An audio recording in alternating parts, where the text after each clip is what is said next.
حضرت سلیمان علیہ السلام اپنے تخت شاہی پر متمکن تھے۔ ان کی نگاہیں سلطنت کے دور دراز گوشوں پر مرکوز تھیں۔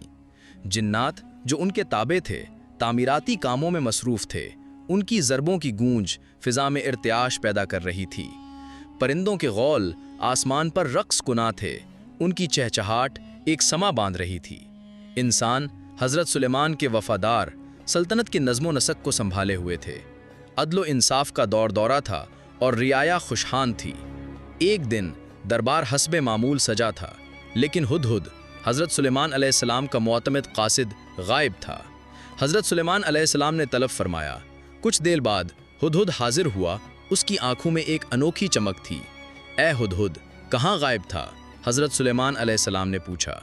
ہدہد نے جواب دیا، اے بادشاہ، میں ایک ایسی سرزمین سے آیا ہوں جہاں ایک ملکہ حکمرانی کرتی ہے، نام اس کا سبا ہے۔ وہ اور اس کی قوم اللہ کو چھوڑ کر سورج کی پرستش کرتے ہیں۔ حضرت سلیمان علیہ السلام نے ہدہد کو ایک خط دیا اور فرمایا، یہ خط ملکہ سبا کو پہنچا دو اور دیکھو وہ کیا جواب دیتی ہے۔ ہدہد برق رفتاری سے اڑا اور ملکہ سبا کے دربار میں جا پہنچا۔ ملکہ سبا خط پڑھ کر ششدر رہ گئی۔ اس نے اپنے مشیروں کو جمع کیا اور ان سے صلاح مشورہ کیا۔ مشیروں نے جنگ کی تجویز پیش کی، لیکن ملکہ سبا نے دور اندیشی کا مظاہرہ کرتے ہوئے صلح کا راستہ چنا۔ اس نے حضرت سلیمان علیہ السلام کی خدمت میں بیش قیمت تحائف روانہ کیے۔ جب ملکہ سبا کا قاصد تحائف لے کر پہنچا تو حضرت سلیمان علیہ السلام نے فرمایا، ہمیں اللہ نے بے حساب نعمتیں عطا کی ہیں، ہمیں تمہارے تحائف کی کوئی حاجت نہیں ہے، ہم تو صرف یہ چاہتے ہیں کہ تم اللہ واحد کی عبادت کرو۔ پھر حضرت سلیمان علیہ السلام نے ملکہ سبا کو اپنے دربار میں حاضر ہونے کا حکم دیا۔ ملکہ سبا ایک عظیم الشان لشکر کے ساتھ حضرت سلیمان علیہ السلام کے دربار کی جانب روانہ ہوئی۔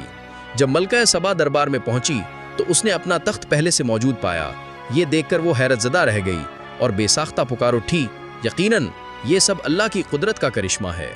ملکہ سبا نے حضرت سلیمان علیہ السلام کی نبوت کو تسلیم کیا اور اللہ کے حضور سرے تسلیم خم کرتے ہوئے اسلام قبول کر لیا۔